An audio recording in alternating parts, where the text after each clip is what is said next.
Once upon a witch death did not go the way that I was expecting with the story, but it was better for it because we have our main character, May Raspberry, who in her 17th birthday she is told that she only has 1 year to live, and it because she was cursed. Now, this is not your typical curse where there's some nefarious person out there that put a curse on her. No, apparently this is like a disease and it was inherited from her parents or something like that. So it's like catching a cold. It's just a disease that she contracted. Now, there is a way to fight the curse, and that is that she has to help people and collect tears of joy. And with those tears of joy, she can create a seed of life that in 1 year on her 18th birthday she can take and avoid dying. And it's all good and all. And I thought that the plot point is that she has to go and help people and collect tears of joy. I thought that this was going to be okay. She's going to leave the nest. She's going to travel all over the world, helping people, collecting tears of joy along the way.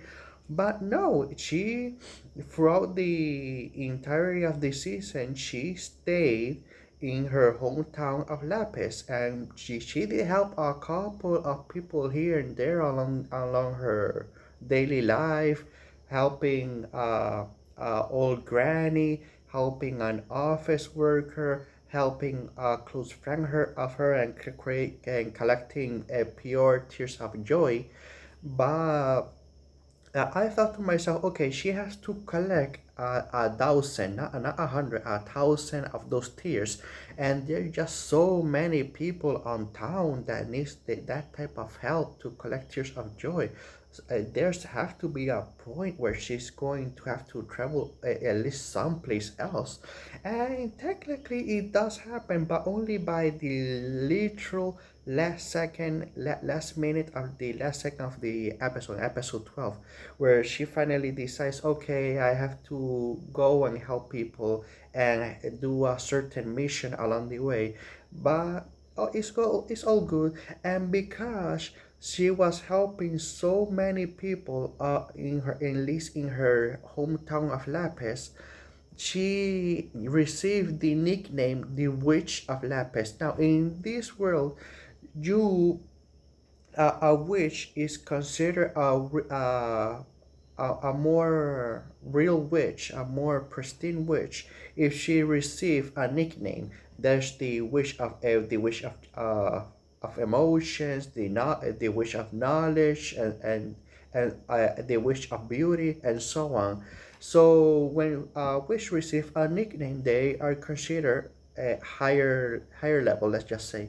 And our May Raspberry, our main character, received the nickname the Wish of Lapis because she was helping so many people in her hometown of Lapis. But honestly, I did not like the nickname because obviously I was thinking to myself, okay, she is going to receive the nickname the Witch of Tears. That was my nickname that I was sure that she was going to receive throughout at some point in the anime.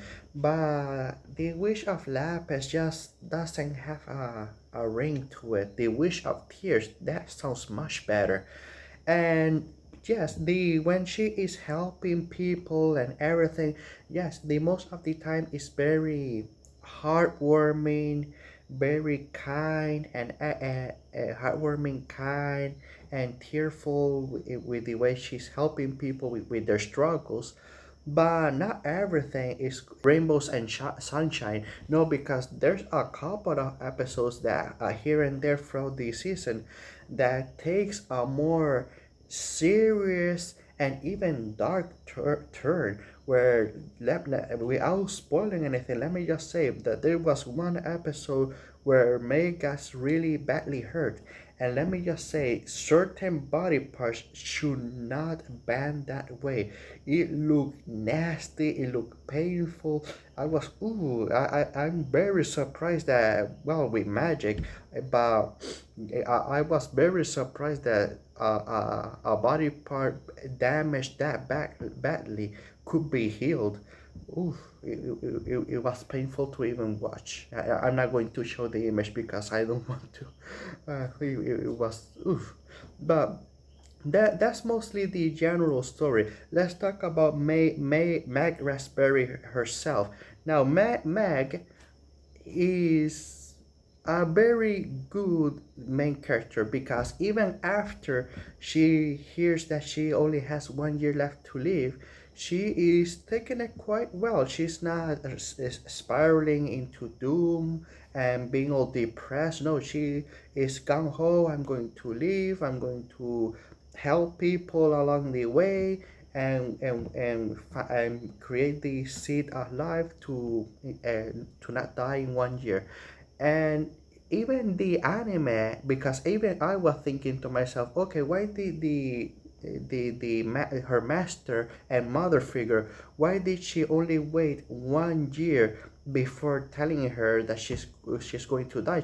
Because this is not just a curse that activated as at her 17th birthday. No, this is a curse that she has since she was a baby and is going to activate at 18 years old, and the mother figure, the master Faust, knew about it. And it was answered. It said, okay, learn knowing Meg's personality. If Faust would have said that she has a curse and she was going to die in 18 years old, and let's say she tells her that in, like, let's say 9 years old, she knew Meg's personality very well. She knew that she was just going to be lazy, just going to continue living out her days like normal and do nothing to fix the situation. So waiting until she's 17 and a little bit more mature and taking the situation more seriously, well, that's why she tells her that at her 17th birthday it was the most appropriate time to tell her. And that was good. Now, Meg, other than that, she also has a very unique personality. Other than her taking the whole dying in a year like a champ, she is also described in many episodes that she is like a 40-year-old perverted man in a little girl's body, because she is always when it comes to different girls, her best friend proposing marriage to her, being perverted to other characters that appear throughout the anime. She is very wacky. The best way that I can describe her personality is she is very goofy, energetic, but is also at the same time very kind-hearted. That she views her using magic, her way of using magic is bring joy to people. Even before the whole being cursed thing, she was always willing to help people around town if she could use her magic or her knowledge to help someone. So yeah, she is very silly, making wacky faces, very overreactive, being very zany, but very kind-hearted, helping people around the town. And I actually enjoy it. There was many jokes that she did that actually made me chuckle a little bit here and there. There was one character that has how do I say this? There was one character that has the most very beautiful but very stinky feet that she had to ran out of the room and open all the windows because that how bad it smelled. That's just a side note. I don't know why I even mention it. So I'm just going to give you the score, and I'm going to give this anime a score of 7. I really enjoy it. And hey, to me, even though we are at 4th of November, I still consider that the first half of November a little bit still Halloweenish. So hey, even though it's not scary, it has witch on the title, so give it a watch. So have a good day, have a good night, wherever you're from, and see you next video.